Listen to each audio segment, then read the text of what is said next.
Hey guys, what's going on? It's your boy, Wolf the Great here, back at it again with a new type of video for the channel. This is going to be a completely unscripted sort of theory rant video. Essentially, as of today, the second part of Markiplier's Five Nights at Freddy's Security Breach playthrough came out, and I know that there are other playthroughs at the moment that have gone through the entire Security Breach Ruin DLC already, but I'm just sticking with Markiplier's playthrough because I find him the most entertaining, and he knows the least about the lore, which allows me to draw my own conclusions, as opposed to someone like MatPat, who has basically built the entire popular conception of the Five Nights at Freddy's lore as of the moment.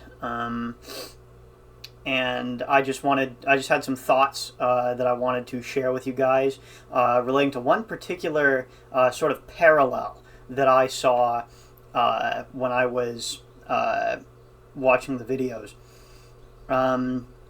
So in Ruin, as you guys may know, there is a Vanny mask that you can put on or take off in order to enter and exit, respectively, the AR sort of realm. And when you're in there, it is a lot like the reality of the real world, except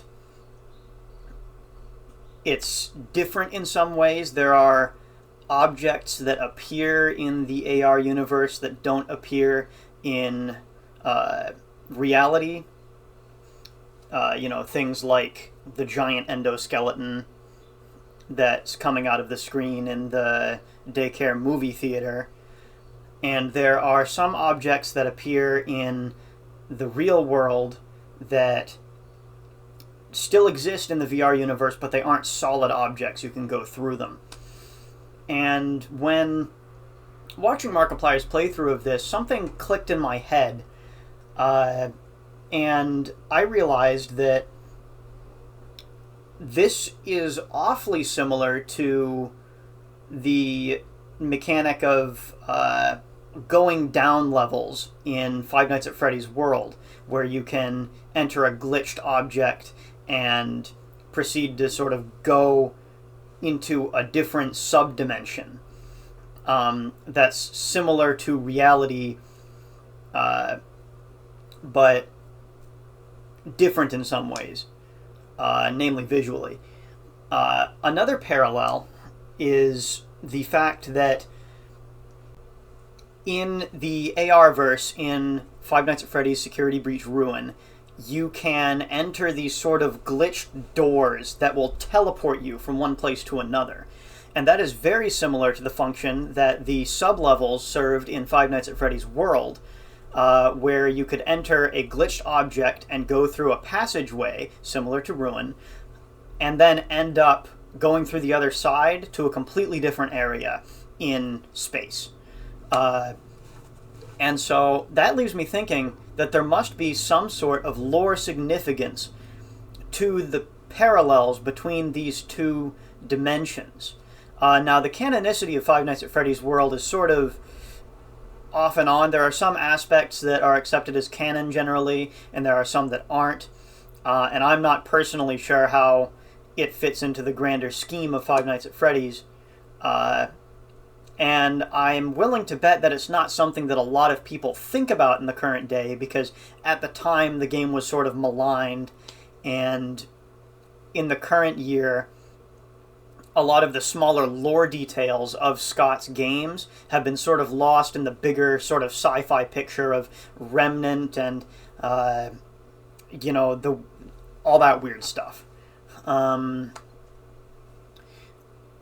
So I figure there has to be some sort of lore significance to this connection, and I think that it should be looked into further.